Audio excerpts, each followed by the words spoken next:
આકાશવાણી સમાચાર શિવાંગી ભટ્ટ વાંચે છે. સૌપ્રથમ મુખ્ય સમાચાર. કેન્દ્રીય ઔષધ નિયંત્રણ સંસ્થા ડીસીજીઆઈએ સીરમ ઇન્સ્ટિટ્યૂટ ઓફ ઇન્ડિયાની કોવિશિલ્ડ અને ભારત બાયોટેકની કોવેક્સિનના ઇમરજન્સી તેમજ મર્યાદિત ઉપયોગને મંજૂરી આપી છે. ખેડૂત સંગઠનના પ્રતિનિધિઓ અને કેન્દ્ર સરકાર વચ્ચેની 7મી મંત્રણા બેઠક આવતીકાલે નવી દિલ્હીમાં મળશે.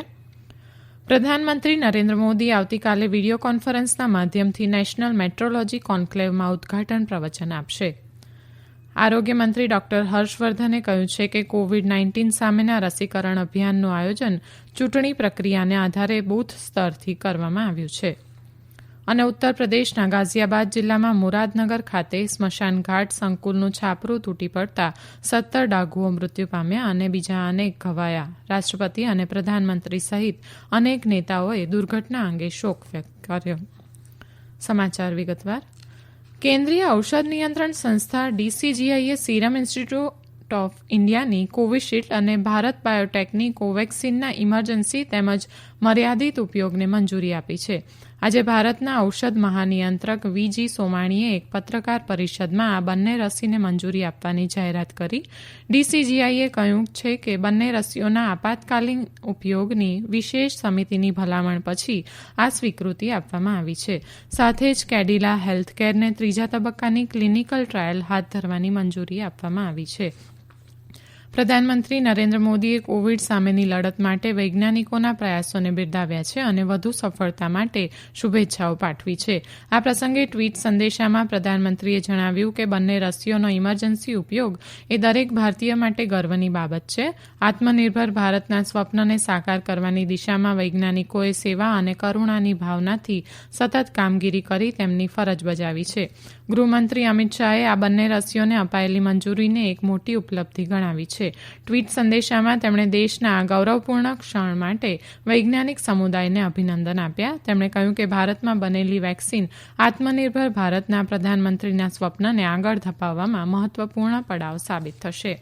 આરોગ્ય મંત્રી ડોક્ટર હર્ષવર્ધને એક ટ્વીટ સંદેશમાં કહ્યું કે પ્રધાનમંત્રી નરેન્દ્ર મોદીના નેતૃત્વમાં કોવિડ-19 સામે ભારતની લડતમાં આ ક્ષણ મહત્વપૂર્ણ છે. આ રસી આપણા કોરોના યોદ્ધાઓ માટે મહત્વપૂર્ણ છે.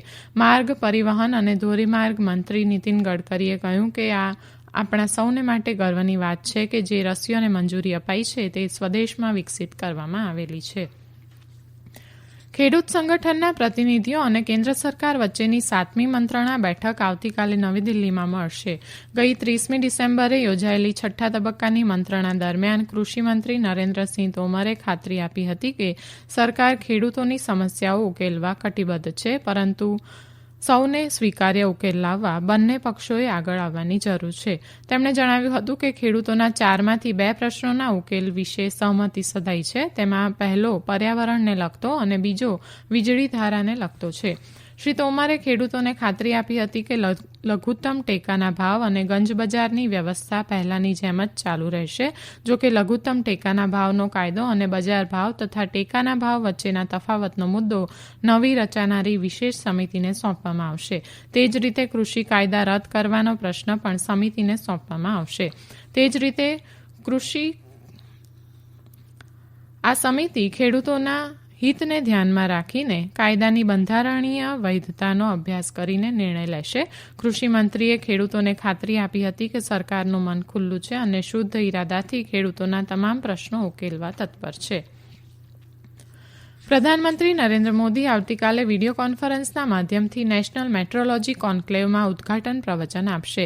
તેઓ નેશનલ એટોમિક ટાઇમ સ્કેલ અને ભારતીય નિદેશક દ્રવ્ય રાષ્ટ્રને સમર્પિત કરશે અને રાષ્ટ્રીય પર્યાવરણીય ધોરણ પ્રયોગશાળાનો શિલાન્યાસ કરશે.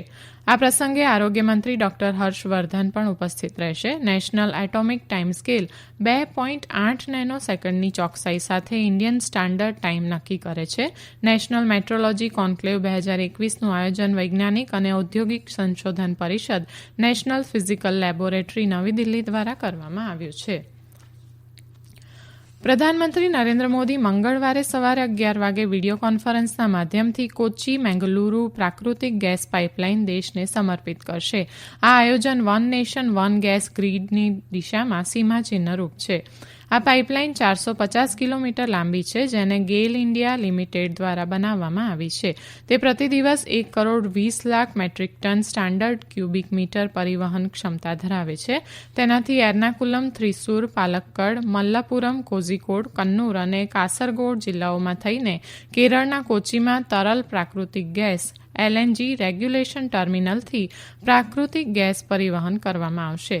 આ યોજના આશરે 3,000 કરોડ રૂપિયાના ખર્ચે તૈયાર થઈ છે અને તેનાથી 12 લાખથી વધુ લોકોને રોજગારી મળી. આ સમાચાર આપ આકાશવાણી પરથી સાંભળી રહ્યા છો. વધુ સમાચાર કોરોના અંગેના સંદેશ બાદ.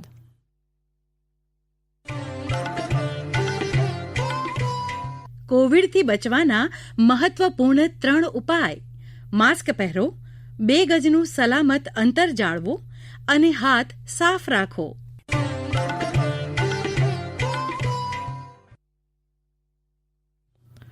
આરોગ્ય મંત્રી ડોક્ટર હર્ષવર્ધને કહ્યું છે કે કોવિડ-19 સામેના રસીકરણ અભિયાનનું આયોજન ચૂંટણી પ્રક્રિયાના આધારે બૂથ સ્તર સુધી કરવામાં આવ્યું છે.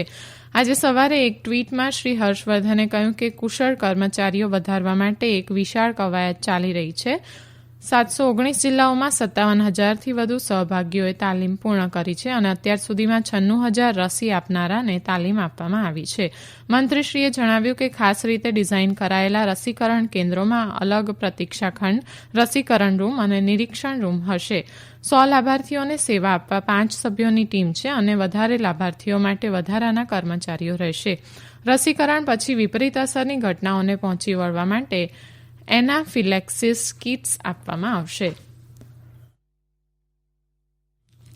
દેશમાં કોવિડના દર્દીઓ સાજા થવાનો દર 96.16% થયો છે. છેલ્લા 24 કલાકમાં કોવિડના 20,963 દર્દીઓ સાજા થતાં કોવિડને માત આપનારની સંખ્યા વધીને 99,27,310 થઈ છે. આ જ સમયગાળામાં કોવિડના નવા 18,177 કેસ નોંધાતા કોવિડના કુલ કેસની સંખ્યા 1 કરોડ 3 લાખથી વધુ થઈ છે. અત્યારે કોવિડના એક્ટિવ કેસની સંખ્યા 2,47,220 છે. છેલ્લા 24 કલાકમાં કોવિડના 217 દર્દીઓના મોત થતાં કુલ મૃત્યુઆંક 1,49,435 થયો છે. ઉત્તર પ્રદેશના ગાઝિયાબાદ જિલ્લામાં મુરાદનગર ખાતે સ્મશાન ઘાટ સંકુલનું છાપરું તૂટી પડતા ઓછામાં ઓછા 17 ડાકુઓ મૃત્યુ પામ્યા છે અને બીજા અનેક ઘવાયા છે. પોલીસના જણાવ્યા અનુસાર એક વ્યક્તિના અગ્નિ સંસ્કાર માટે 38થી 40 જેટલા ડાકુઓ છાપરા નીચે ઉભા હતા ત્યારે અચાનક આખું છાપરું તૂટી પડ્યું હતું. કાટમાળ નીચે દટાયેલાને બહાર કાઢવાની કામગીરી પૂરી કરી દેવાઈ છે અને ઘવાયેલાઓને હોસ્પિટલમાં દાખલ કરાયા છે. દરમિયાન ઉત્તર પ્રદેશના રાજ્યપાલ આનંદીબેન પટેલ અને મુખ્યમંત્રી યોગી આદિત્યનાથે આ દુર્ઘટના અંગે દુઃખ વ્યક્ત કર્યું છે અને મરણ પામેલા લોકોના વાલી વારસોને 2-2 લાખ રૂપિયાની સહાય જાહેરાત કરી છે. તેમણે મેરઠના વિભાગીય કમિશનરને સ્થળની જાત તપાસ કરી વિસ્તૃત અહેવાલ આપવાની સૂચના પણ આપી છે. રાષ્ટ્રપતિ રામનાથ કોવિંદ અને પ્રધાનમંત્રી નરેન્દ્ર મોદીએ ગાઝિયાબાદના મુરાદનગરના સ્મશાનમાં બનેલી દુર્ઘટના અંગે દુઃખ વ્યક્ત કર્યું છે. એક ટ્વીટમાં શ્રી કોવિંદે ઇજાગ્રસ્તો ઝડપથી સાજા થાય તે માટે પ્રાર્થના કરી. તેમણે કહ્યું કે સ્થાનિક વહીવટીતંત્ર રાહત અને મદદ માટે કાર્ય કરી રહી છે.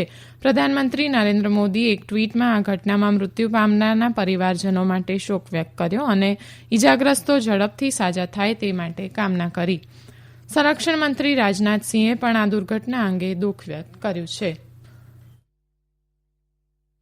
જાણીતા સમાજસેવિકા અને ભારતમાં મહિલા શિક્ષણના પ્રખર હિમાયતી સાવિત્રીબાઈ ફૂલેને આજે તેમની 190મી જયંતિ પર દેશ શ્રદ્ધાંજલિ અર્પણ કરી રહ્યો છે. મહારાષ્ટ્ર સરકારે આજે સાવિત્રી ઉત્સવનું આયોજન કર્યું. મહાત્મા ફૂલેએ જ દેશમાં સૌપ્રથમ બાલિકા વિદ્યાલયની શરૂઆત કરી હતી અને સાવિત્રીબાઈ તેના પહેલા મહિલા શિક્ષિકા હતા. મહારાષ્ટ્રમાં તેમની જયંતિને મહિલા શિક્ષણ દિવસ તરીકે મનાવાય છે. અંતમાં મુખ્ય સમાચાર ફરી એકવાર. કેન્દ્રીય ઔષધ નિયંત્રણ સંસ્થા ડીસીજીઆઈએ સીરમ ઇન્સ્ટિટ્યૂટ ઓફ ઇન્ડિયાની કોવિશિલ્ડ અને ભારત બાયોટેકની કોવેક્સિનના ઇમરજન્સી તેમજ મર્યાદિત ઉપયોગને મંજૂરી આપી છે અને ખેડૂત સંગઠનના પ્રતિનિધિઓ અને કેન્દ્ર સરકાર વચ્ચે 7મી મંત્રણા બેઠક આવતીકાલે નવી દિલ્હીમાં મળશે. આકાશવાણી પરથી સમાચાર પૂરા થયા.